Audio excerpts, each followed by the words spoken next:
Mr. Baldwin, are you worried this will end in jail time? Alec Baldwin stoic as he entered this Santa Fe, New Mexico courthouse. He arrived at the court alongside his wife, Ilaria.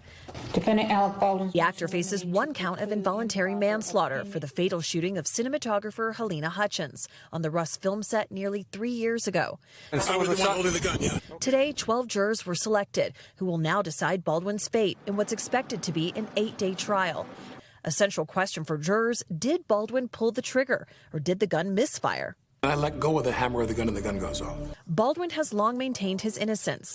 For this trial, prosecutors will rely on 2 key witnesses.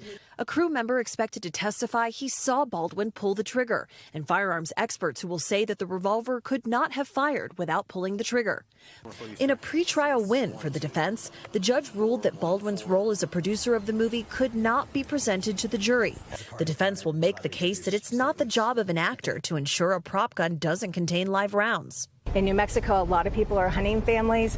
It's not a big deal to have a gun, and so they're very familiar with gun culture and gun responsibility. The judge ruled videos like this of Baldwin on set is admissible, prosecutors hoping it shows jurors he was reckless with his firearm. And one big question still remains: will Baldwin take the stand in his own defense? Opening statements are expected to start tomorrow, and if convicted, Baldwin faces up to 18 months in prison. Lester? Thanks for watching. Stay updated about breaking news and top stories on the NBC News app or follow us on social media.